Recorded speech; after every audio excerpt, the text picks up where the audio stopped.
أعوذ بالله من الشيطان الرجيم. بسم الله الرحمن الرحيم.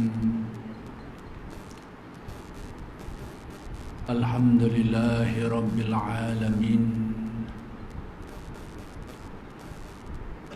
وبه نستعين.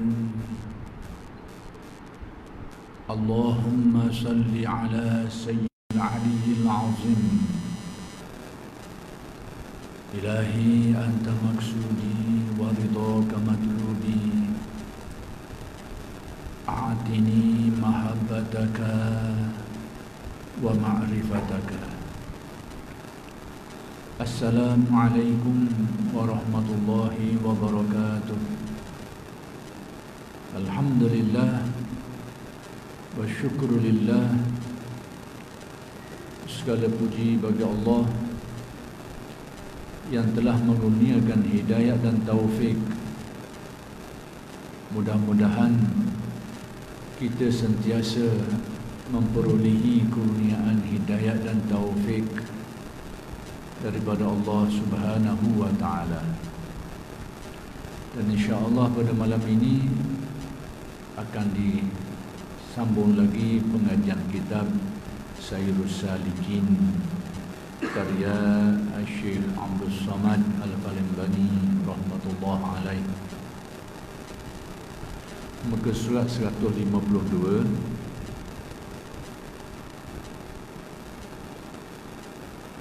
Bawah sekali saya dah.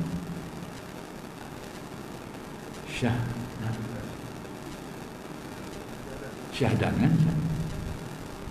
Syahdan bermula. Riya itu terbahagi atas dua bahagi. Yakni dari sudut yang lain, riya ini terbahagi kepada dua bahagian. Pertama, riya jali.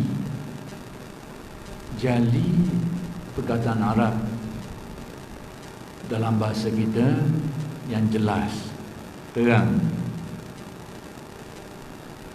Yakni riya yang zahir, yang nyata. Lagi nyata.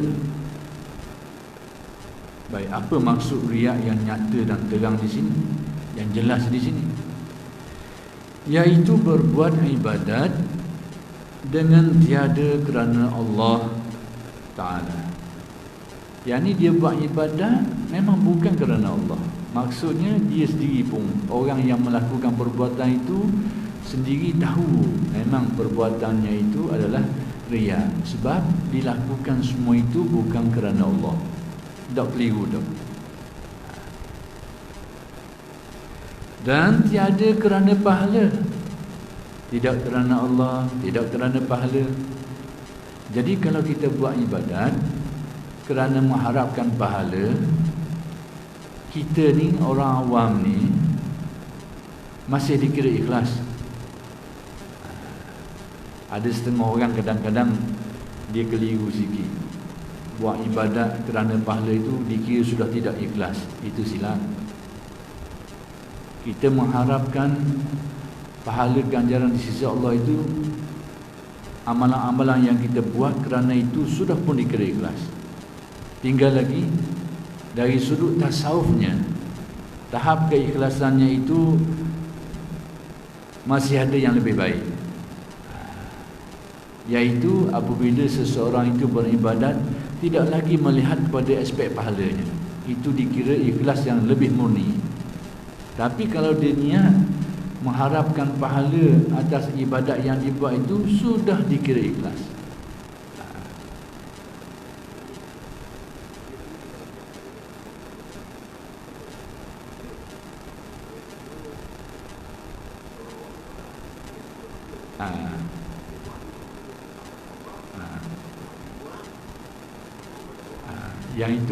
Yang itu yang lebih mulia, yang lebih tinggi. Jadi berbanding orang yang melakukan ibadah mengharapkan pahala dengan orang yang melakukan ibadah semata-mata kerana Allah, kerana atas dasar mengabdikan diri kepadanya, kerana takut kepada azab siksanya, itu lebih tinggi kedudukan. Tetapi adalah ibadatnya itu kerana dipuji akan dia oleh manusia. Jadi yang dikatakan sebagai riak yang jali ini, yang terang ini, iaitu ibadah dia semata-mata kerana ingin kepujian, tidak kerana Allah, tidak kerana mengharapkan pahala.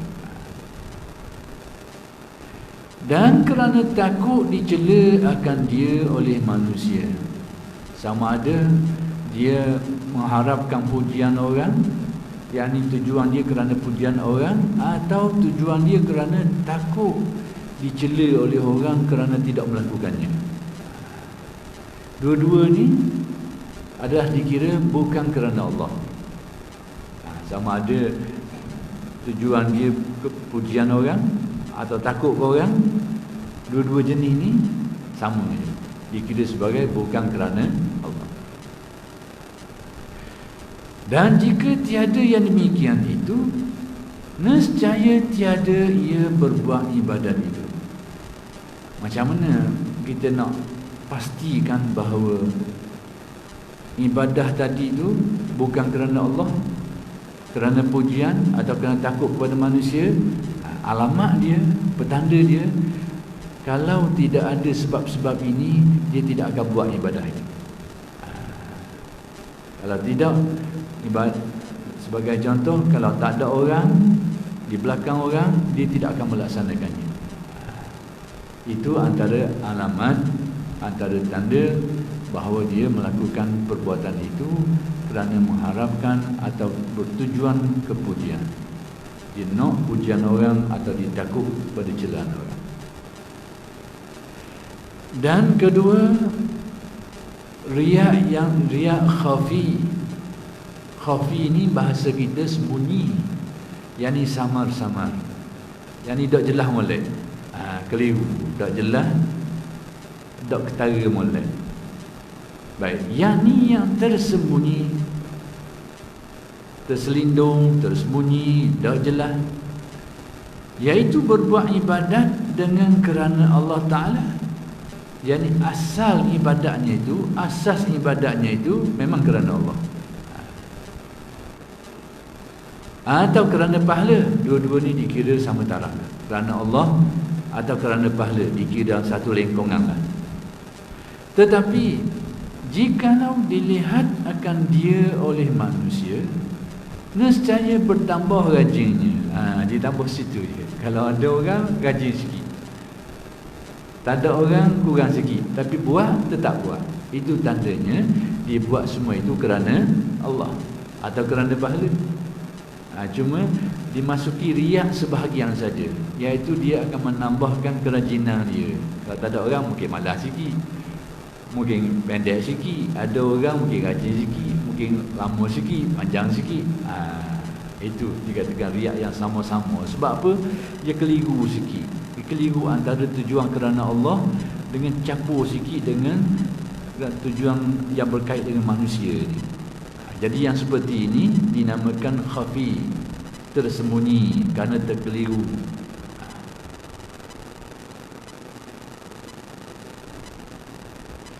Seperti orang yang pada adatnya, yakni pada kebiasaannya, pada adatnya itu sembahyang tahajud di dalam rumahnya. Dia sembahyang tahajud di rumah dia. Jadi bila di rumah dia, orang tak tahulah. Kerana Allah Ta'ala, memang tujuannya itu kerana Allah, atau kerana pahala, atau kerana mengharapkan pahala. Dua-dua ni dianggap sebagai ikhlas, dikira ikhlas. Kemudian datang kepadanya pada malam itu orang jamuan yang bermalam padanya.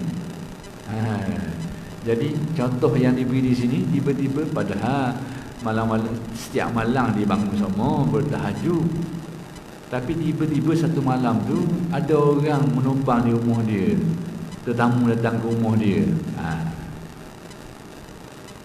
Maka bertambah rajinnya. Jadi tambah sikit dari segi kerajinan dia, lebih sikit. Tambah sikit tu, maka bahagian itulah yang riak itu. Sudah dijelaskan tentang kedudukan amalan seperti ini sekiranya pendorong utamanya adalah ikhlas, maka amal itu diharapkan diterima oleh Allah, kata Al-Ghazali. Cuma markah dia tolak sikit ya. Bahagian ada kaitan dengan manusia itu, tapi asal ibadatnya kerana Allah. Dikira dan diharapkan oleh alim ulama kita seperti Al-Ghazali, diharapkan ibadah ini diterima oleh Allah dan dikira sebagai yang ikhlas. Cuma ada campur sikit, tolak bahagian itu. Ya. Itu niat yang lain. Yang itu tidak dikira sebagai riak yang sama-sama. Sekiranya, sebab itu contoh yang mudah, orang yang ada pengaruh terhadap orang lain, ini untuk kisah yang seperti ini. Orang yang ada pengaruh, ada peranan terhadap orang lain, maksudnya perbuatan dia itu mungkin ditiru oleh orang lain, mungkin orang terdorong dengan sebab tengok dia. Baik, contohnya orang seperti ini, contohnya kalau dia bersedekah. Orang yang bersedekah di khalayak ramai ini ada beberapa kemungkinan. Kalau dia ini bersedekah di hadapan orang ramai, ada kemungkinan dia nak tunjuk orang, boleh jadi. Ada kemungkinan dia tak tunjuk orang, tapi secara kebetulan dia buat benda tu depan orang ramai, ada kemungkinan. Tapi ada kemungkinan juga dia buat semua ini ada suatu niat yang baik, iaitu dia ini orang pandang ke dia dan orang mudah ikut. Bila dia buat, dia tahu ghalibnya kalau dia buat ni ada orang yang akan ikut. Maka ini adalah termasuk niat yang baik, sekiranya seperti itu, mendorong orang. Jadi kalau kita baca dalam bab ini, perkara-perkara yang berkait dalam kitab-kitab tertentu, dia jelaskan bahawa ada kalanya menjadi suatu kebaikan bagi orang seperti itu melakukan kebaikan depan orang ramai, iaitu terutamanya orang yang menjadi pedoman orang yang jadi ikutan orang, dan dia buat semua itu dengan harapan orang mengikuti kebaikan yang dia buat. Bukan dia tak tunjuk, tapi tujuan supaya diikuti kebaikannya. Itu hal yang tersendiri.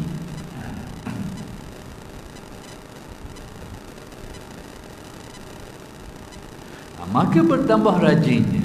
Jadi bertambah rajin kerana ada orang, itulah bahagian riak yang sama-sama.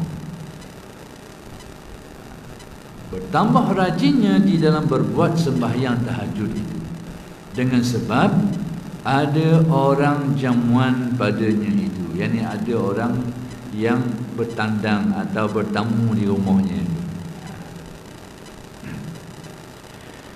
Dan riak yang terlebih khafi daripada itu, ada sebahagian lagi ni, tadi kita dengar dua, riak yang jali, yang terang, yang ni kosak dia bukan kerana Allah, jelas.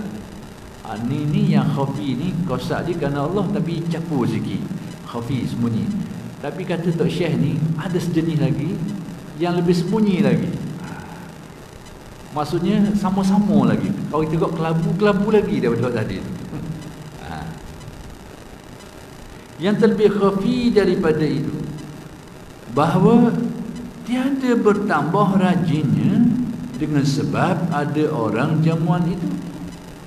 Yang lebih sembunyi lagi ni, bila ada orang, dia tidak menjadi lebih, dia tidak bertambah kerajinan dia, bukan jadi kurang rajin. Hak tu tak. Kalau hak yang khafi, yang kelas pertama tadi tu, ada orang bertambah rajin, tak ada orang kurang sikit, tapi buat atau tak buat, capur. Baik, sekarang ni yang lebih khafi ni, lebih sembunyi ni, bila ada orang, taklah dia jadi bertambah rajin. Tapi apa?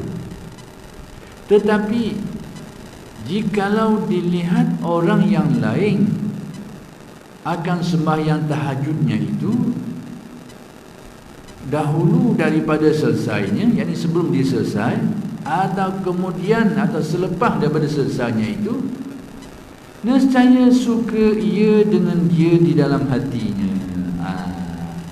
Yang ada hanyalah rasa suka kalau orang tahu. Setelah, bukan pada waktu dia buat tu. Sebab tu kita sama-sama. Masa dia buat tu tak ada orang, tak ada apa-apa. Dan kalau ada orang pun tak bertambah rajin dia. Tapi dia ni kelainan sikit. Dia suka hati sekiranya orang tahu dia telah bertahajud selepas tu. Selepas tu ada kemahuan, keinginan, perasaan suka kalau orang tahu lepas dia buat benda tu. Ini juga kata Tok Syekh ni sebahagian daripada riak yang sama-sama, tapi peratusannya kehokci lah, kehonipih lah.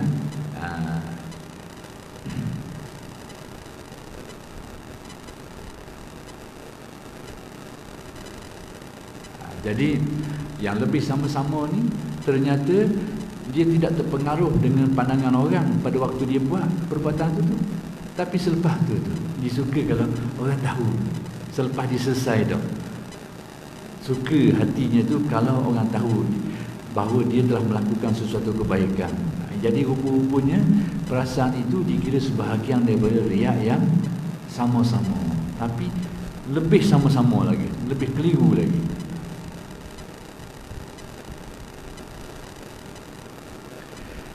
Dan lagi riak yang terlebih khafi daripada itu. Sembunyi lagi. Kelas pertama tu keliru dah sikit. Yang kedua tu keliru lagi. Yang ketiga ni lebih keliru lagi, kata Tok Syekh.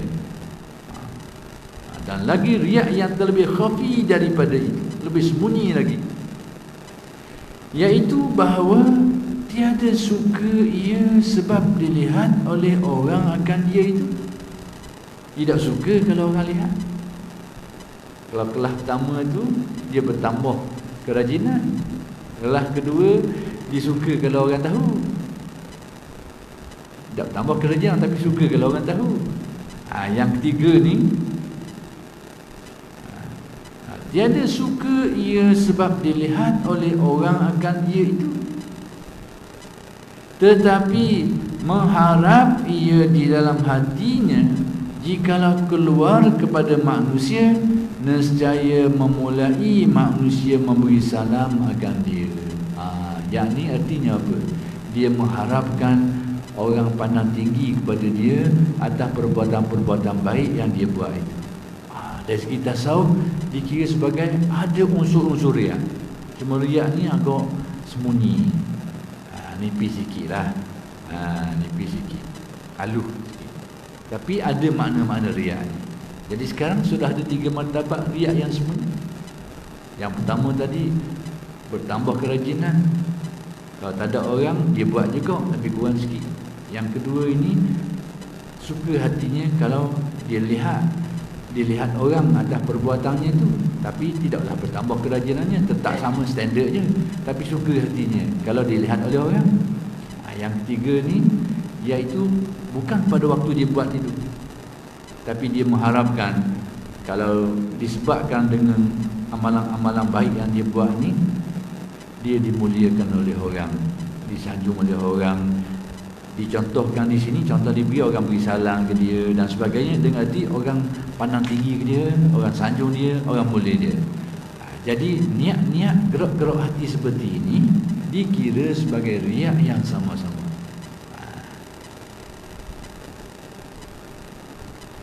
Dan membesarkan manusia itu akan dia. Manusia memuliakan dia, menyanjung dia, dan takjub. Orang takjub kepadanya, dan takjub ia jikalau dijahati oleh manusia akan dia itu. Gimana ni? Dia ni kalau orang sanjung, orang puji ke dia, dia suka. Ini berlaku selepas ibadat. 2 taraf pertama tadi itu masih berkait dengan waktu yang dia buat ibadat. Kalau kita ulang balik supaya nampak perbezaan. Kalau pertama tu tengah-tengah buat ibadat ada orang, jadi rajin sikit. Tak ada orang pun dia buat juga. Itu sama-sama. Yang kedua ni, dia tak tambah rajin, tapi dia suka kalau orang lihat. Lebih-lebih lagi hujung-hujung lepas dia nak selesai. Tapi taklah menambah kerajinan dia, tapi suka hatinya kalau orang nampak dia buat ibadat. Seperingkat. Peringkat selagi ni, iaitu setelah dia buat ibadah, masa buat ibadah tu orang tak tengok, tapi setelah tu ada keinginan, ada kemahuan, ada kegembiraan, orang akan memberi kemuliaan kepadanya kerana tahu, terutamanya bila tahu dia ni orang yang melakukan kebaikan-kebaikan tertentu. Dan selagi alamat dia, kalau orang melakukan kejahatan kepada dia, dia rasa agak terkejut sikit lah. Terkejut macam mana? Terkejut dengan erti seolahnya begini. Kalau kita nak bahasakan dia, mudah tahu aku ni rajin buat ibadat, buat jahat kat aku boleh. Ini bagi ke bahasanya. Jadi bila orang buat jahat ke dia, dia anggap sebagai sangat tidak patut. Dan sebab apa? Kerana dia ni orang berkedudukan. Itu gerak-gerak seperti itu, dari segi tasawufnya dia lihat ada unsur-unsur riya, tapi sangat halus. Sangat halus. Berarti peratusannya dia dianggap sangat kedudukannya sangat tersembunyi, sangat halus. Tetapi tiada dizahirkannya akan ibadatnya itu kepada manusia. Masa dia buat ibadah, dia tidak tunjukkan dan dia tidak berusaha untuk menunjukkan. Dan kalau ada orang tengok pun tidaklah bertambah kerajinannya. Dan dia tidak suka, kalau tidaklah ada keinginan, kesukaan kalau orang tengok dia buat ibadah. Ada bahagian-bahagian tu, tapi jauh sikit atas ibadat-ibadat yang dia buat ni, yang dia tak nak tunjuk ke orang. Dan kalau orang tengok pun dia tidak bertambah kerajinan. Kalau orang tengok pun dia tidak ada kegembiraan hati. Tak ada semua tu. Tapi jauh daripada ibadat tu dia menginginkan berkait dengan ibadat yang dia buat tu, dia disanjung dan dipuji. Dan kalau ada orang melakukan keburukan ke dia, melakukan perkara-perkara yang huduh ke dia, dia rasa tidak sepadan dengan kedudukan dia sebagai orang yang melakukan kebaikan-kebaikan ini. Semua gerak-gerak hati seperti ini ada unsur-unsur riya yang tersembunyi.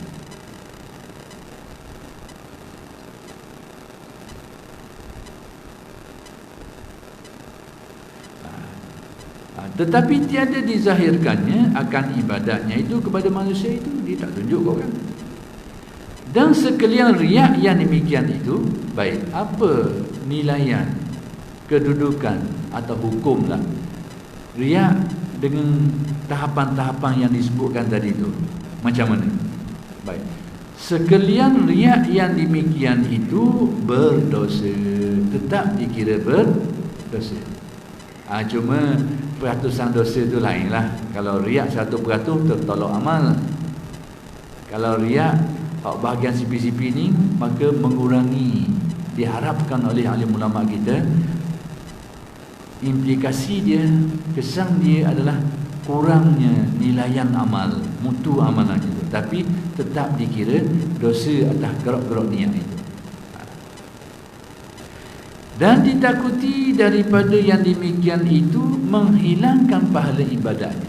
Sebab tu ahli ulama kita tidak menetapkan ataupun tidak menyebut secara tegah bahawa dia membatalkan pahalanya, dah. Cuma dibimbangi. Asal dibimbangi pahala ibadahnya itu hilang atau berkurang atau sebagainya. Itu pendirian alim ulama kita atas riak-riak yang jenis khafi, sembunyi ini. Jadi kuranglah, bahasa mudahnya ulama kita tidak pendirian mereka ni taklah mereka kata amalan seperti ini hilang terus pahalanya, batal tu pahalanya, tertolak tu pahalanya, tidak. Cuma mereka bimbang sekiranya pahalanya itu hilang atau kurang atau sebagainya, atau mengurangkan pahalanya itu, mengurangkan pahalanya itu seperti yang tersebut dahulu itu. Jadi kesimpulannya, riak yang jali, yang terang, memang dipastikan tertolak pahalanya, terhapus pahalanya. Adapun riak yang khafi, maka ulama kita ada kebimbangan pahala itu ditolak atau dikurangi atau sebagainya.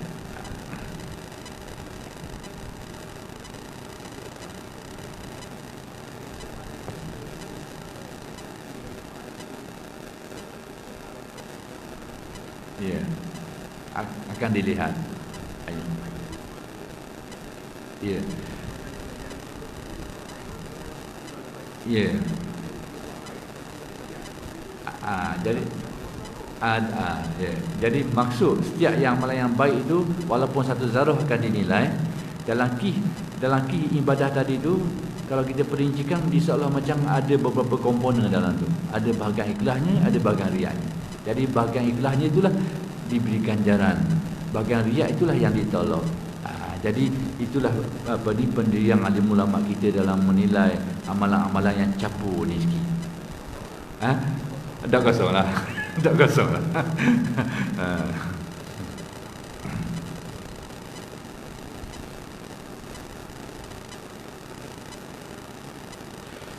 Dan tiada lepas seorang daripada riak itu melainkan orang yang sampai kepada martabat siddiqin dan arifin. Jadi kata Tok Syekh ni, hampir kebanyakan orang tak terlepas daripada riak dengan berbagai tingkatannya tadi tu. Tingkatan yang banyak tu, ada hak kasar, ada hak halu, hak sama-sama. Maka kata Tok Syekh ni, hampir-hampir orang manusia ni, orang awam macam kita ni, orang macam kita ni tak terlepas daripada benda ni. Hampir-hampir. Kecuali yang terlepas daripada riak, daripada semua tingkatan-tingkatannya tadi tu, iaitu kelompok yang disebut siddiqin dan arifin, iaitu kelompok orang siddiq atau kelompok orang arif, ahli makrifat, iaitu orang yang Allah Ta'ala suci bersihkan hatinya, hilangkan keakuan dirinya, hilangkan pengaruh-pengaruh dunia dari dalam hatinya. Inilah kelompok inilah yang memperolehi ikhlas yang murni, yang tulus. Jadi kita ni bukan tidak ikhlas, mungkin campur sikit-sikit. Sebab itu amalan kita dari segi penerimaannya mungkin tidak sepenuh, kerana ada unsur-unsur riak, yang tahap riak tu berbagai-bagai tahap. Yang syuhud mereka itu akan perbuatan manusia sekaliannya itu daripada perbuatan Allah Ta'ala. Jadi yang dikatakan arifin ini, orang yang ahli makrifat ini, orang yang sampai ke tahap hatinya sudah merasai, sudah jelira bahawa segala perbuatan manusia ini semuanya datang daripada gerak atau datang daripada perbuatan Allah, dengan hati tertakluk dengan kudrat dan iradatnya. Jadi orang yang sampai ke tahap perkara ini sudah menjadi rasa hatinya, perkara seperti ini sudah menjadi pandangan nurani dia, sehingga keakuan dirinya itu terpadam, semua dirasa daripada Allah semuanya. La haula wala quwwata illa billah. Jadi bahasa mudahnya, orang yang la haula wala quwwata illa billah ini sudah jelira dalam hati dia, sudah menjadi rasa hatinya, sudah menjadi pandangan batinnya. Inilah dikira sebagai ahli makrifat. Dan ahli makrifat ini dia banyak martabat dia, banyak martabat. Sebelum daripada itu pun sudah dikira sudah ada makna-makna makrifat. Tapi makrifat yang dikira sebagai makrifat yang kukuh bila manusia berada pada tahap benar-benar merasai la haula wala quwwata illa billah. Tapi tahap kearifan tu masih ada tingkatan yang lebih tinggi daripada itu. Dan makna-makna kearifan tu sudah ada sebelum daripada itu lagi. Sudah ada. Cuma nak gabuh hak kukuh molek, duduk pada martabat la haula wala quwwata illa billah. Dia betul-betul rasa tak ada daya upaya dah melainkan Allah. Jadi segala riak tercabut, segala ujub tercabut, segala takabur tercabut. Inilah yang dikatakan ahli makrifat. Jadi kita ni mungkin tidak sepenuhnya, kita baru mendapat ilmu tentang makrifat itu dan memperoleh sebahagian daripada rasa-rasanya. Tinggal lagi tidak sekukuh yang disebutkan tadi. Bukan tak ada langsung, sudah ada sebahagian daripada makrifat dari segi memahaminya dan rasa sikit-sikit. Sudah ada. cuma tidak sepenuhnya. Seperti kata Sayyidi Syekh Mustafa Al-Bakri qaddasallahu sirrah, syuhuduka al-fi'la fi kulli syai'in min fi'lillahi wahdatul af'al, mata tahaqqaqta bihi bisafa'il yakin tanju min syirkika al-khafi. Tanju, ada perkataan alif za selagi itu. Iza. Tanju izan. Izan jadi dalam cetakan saja ni alif za saja. Sepatutnya ada nun sedih lagi. Tanju izan min. Ada tak min dalam cetakan baru? Jadi itu yang lebih tepat. Tanju izan min syirkika al-khafi wa min riya'i summa da'il ujubi wa min syuhudika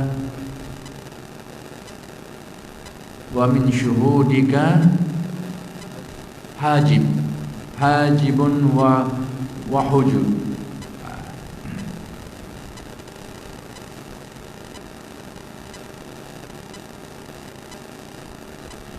Artinya, bermula syuhudmu.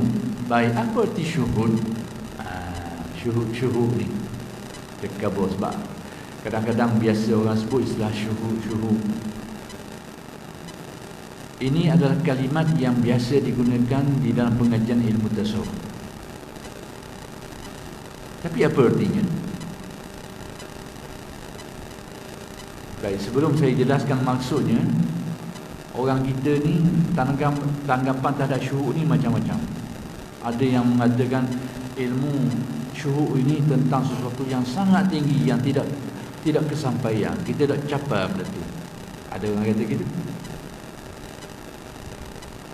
Maksudnya syuhud ni adalah berkait dengan ilmu yang pada kita ni, pada zaman kita hari ni kita bukan orangnya lah, bukan ahlinya lah.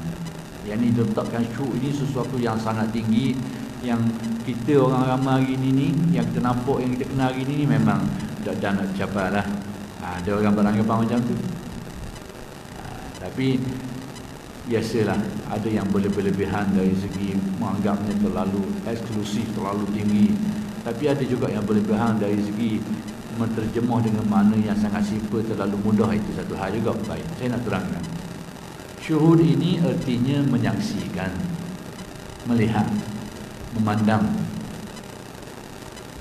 Tetapi dalam istilah tasawuf, yang dikendaki dengan syuhud ini pertama sekali berkait dengan pandangan mata hati. Baik, apa yang ada pada pandangan mata hati? Pertama sekali sudah tentu ada ilmu yang benar, pandangan yang berasaskan ilmu yang benar. Yang kedua, keyakinan, tahap keyakinan yang lebih kukuh, yang lebih mendalam. Yang ketiga, zauq, rasa di hati.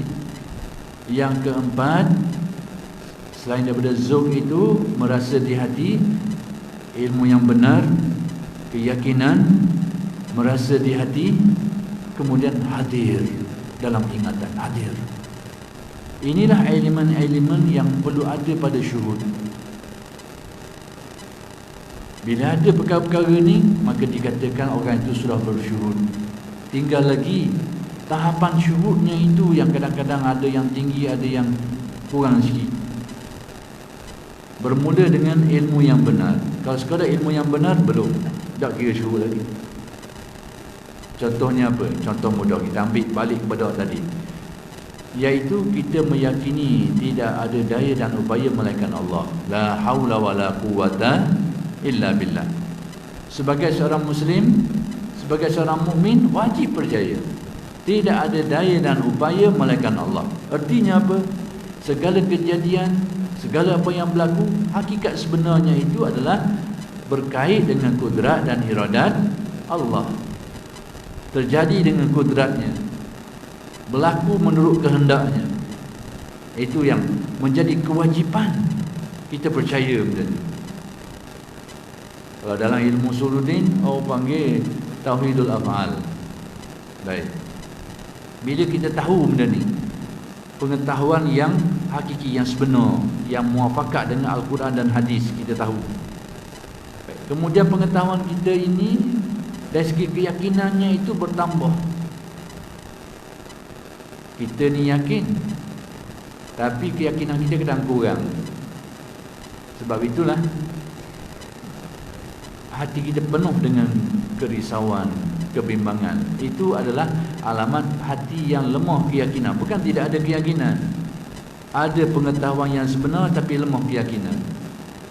Tandanya hati kita banyak kebimbangan, banyak kerusungan, kurangnya berserah, kurangnya tawakal. Itu alamat. Tapi bila hati yang syuhud ini, antara kriteria dia pertama sekali bertambah keyakinan. Maka alamatnya di mana? Hatinya teguh, tenteram, tidak mudah digoncangkan, tidak mudah ditakutkan, digelisahkan. Bulat pasrah hatinya, itu tanda keyakinan. Kemudian dia ada bahagian zauq, ia berkait dengan zauq, rasa. Terasa sebab keyakinan ini dia ada elemen rasanya, sehingga dia rasa tenteram, rasa yakin. Itu zauq, timbul rasa dalam hati. Jadi yakin dengan rasa ni dia berkait. Bertambah keyakinan, dari satu segi bertambah rasa benarnya. Zauq orang panggil rasa. Kemudian elemen hadir. Hadir dengan erti apa-apa yang dipercayai tadi tu, yang difahami tadi tu, yang diyakini tu, dalam hati dia tu hadir, berlarutan, terasa. Rasa itu berlarut-larutan. Kalau kita gak bandingan gini, sakit kita tu memanjang. Rasa sakit kita pedih panjang. Bandingkan dia dengan syuhud ini, keyakinan dia itu terasa dalam hati itu berlarut-larutan. Itu dipanggil hadir. Jadi bila ada elemen-elemen ini, maka itulah yang dikatakan syuhud. Jadi nak memahami syuhud ni taklah payah, tapi nak boleh tu payahlah sikit. Payahlah sikit. Tapi itulah syuhudnya. Dalam tasawuf ni paling kurang faham, tahu dan faham. Tak boleh lagi, itu cerita lain. Tapi biar faham. Kerana Al-Imam Asy-Syadzili berkata, at-tasdiqu bi'ulumina wilayatun sughra. Mentasdikkan, yakni merasa benar, sekalipun tak boleh lagi, tapi nampak benar tu. Nampak, boleh faham oleh, celiga, nampak, sekalipun kita tak capai. Kata Abu Hasan Syadzili, wilayatun sughra, itu sudah dikira kewalian kecil. Dapat memahami, dapat menerima, itu sudah dikira kewalian. Tapi wilayatun sughra, kewalian kecil. Jadi kita mengaji ni, dia boleh memahami, sekalipun tak capai lagi, tak apa, faham dulu. Itu pun sudah dikira sebagai sebahagian daripada menghayati tasawuf.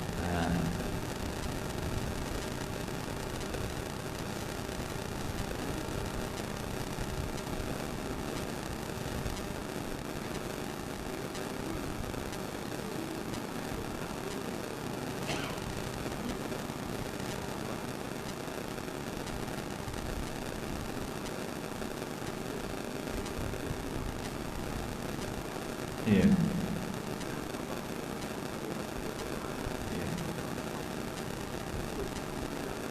Ya.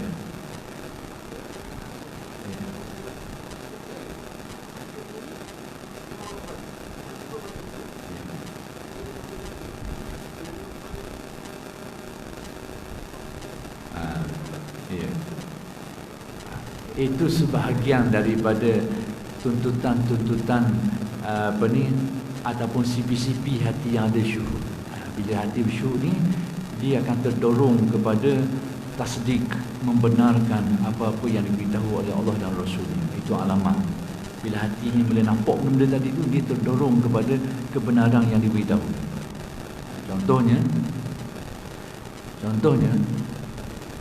bila dia menghadapi kesukaran dan kepayahan, lalu dia terpandang pada pandangan kesedaran batin dia itu bahawa semua ini adalah takdir ketentuan daripadanya, dan dia menyuruh kita supaya berdoa kepadanya atau melakukan sesuatu, lalu terdorong.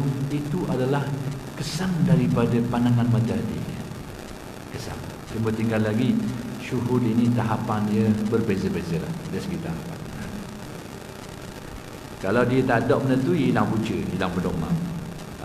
Hilang pedoman, dia hilang pegangan, hilang pedoman, dia hilang tak ada kelang kabut, hara dan sebagainya.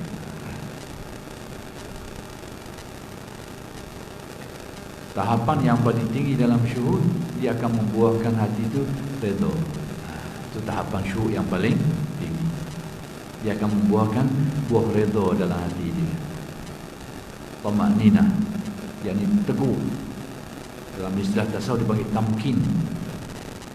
Kalau nak bagi contoh, kita tengok cerita, kisah riwayat. Nak tahu syuhud yang berada pada tahap yang saya sebutkan tadi lah. Kita tengok daripada riwayat ni, kita boleh faham, oh ini maksudnya orang yang bersyuhud yang dikatakan tadi itu. Iaitu berkait dengan kisah Sayyidina Uthman radhiyallahu anhu.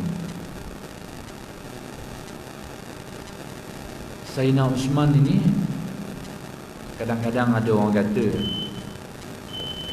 tak orang kata panjang kalau nak cerita ni, tak apalah, nanti dia kena masuk Isya, saya akan cerita balik semula insya-Allah, kalau ingatlah, kalau tidak lupa. Sebab ada beberapa perkara yang saya kena jelaskan, takut terkeliru. Nanti saya rasa perlukan waktu yang lebih sikit. Saya akan sebut ini insya-Allah pada kuliah-kuliah yang akan datang. Aqulu qawli hadza wa astaghfirullahal azim li wa lakum. Assalamualaikum warahmatullahi taala wabarakatuh.